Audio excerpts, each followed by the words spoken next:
જય દ્વારકાધીશ મિત્રો, કૃષ્ણ ઈ બાઇક સર્વિસમાં હું તમારું સ્વાગત કરું છું. મિત્રો, અત્યારે તમે જોઈ શકો છો કે ઓકીના પ્રાઇસ પ્રોની ડિસ્પ્લે રિપેરિંગ માટે એવી છે. તો ડિસ્પ્લેમાં મોસ્ટ ઓફ શું પ્રોબ્લેમ હોય છે અને ક્યાં ફોલ્ટ ગોતો, કેવી રીતે ફોલ્ટ ગોતો તેની માહિતી આપું છું. તો મિત્રો, આપણે આ બીજું ડિસ્પ્લે ખોલેલું છે, તેમાં હું તમને સર્કિટ બતાવીને સમજાવું.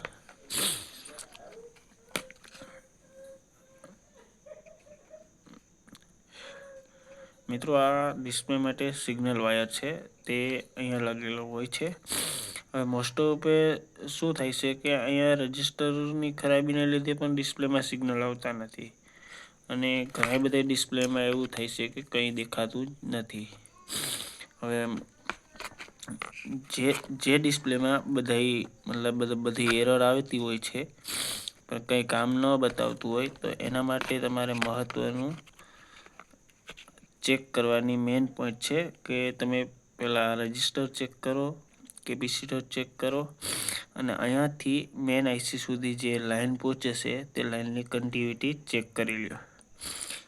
હવે એ બધું ચેક કરી લેશો એટલે તમારું ડિસ્પ્લે કમ્પ્લીટ ચાલુ થઈ જશે.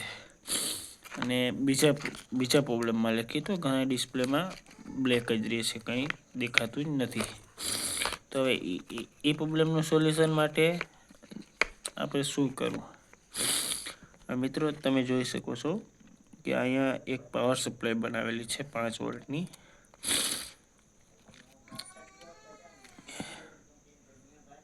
તમને વિડીયોમાં સરખું બતાવું છું. 5 વોલ્ટની સપ્લાય બનાવેલી છે. હવે આ સપ્લાય કેવી રીતે બનાવેલી છે? મહત્વનું એ છે કે પહેલાં એ વસ્તુને જાણીએ તો જ તમે રિપેર કરી શકો. મિત્રો, આ 84 વોલ્ટમાંથી 5 વોલ્ટની સપ્લાય બનાવેલી છે. એ સપ્લાય આ ટ્રાન્ઝિસ્ટરની દ્વારા થાય છે. હવે આ ટ્રાન્ઝિસ્ટરને સપ્લાય ક્યાંથી મળે? તો કે અહીંયા તમને 2 પોઈન્ટ દેખાય છે, તમને આ બાજુથી બતાવું છું. ત્યાં એક એલઈડી લાઇટ લગાડેલી છે.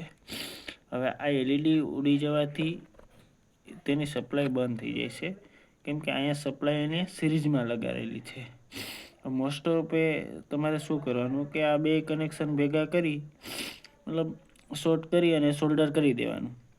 શોર્ટ કરીને સોલ્ડર કરી દેશો એટલે તમારી ડિસ્પ્લે કમ્પ્લીટ ચાલુ થઈ જશે. હવે પ્રેક્ટિકલ વિડીયો હું તમને બીજા વિડીયોમાં બતાવીશ.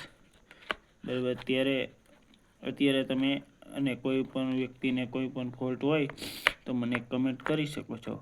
આપણે ઓકિનાવાના all fault, all wiring, motor, controller બધા વિડીયો યુટ્યુબમાં અપલોડ કરવાના જ છે.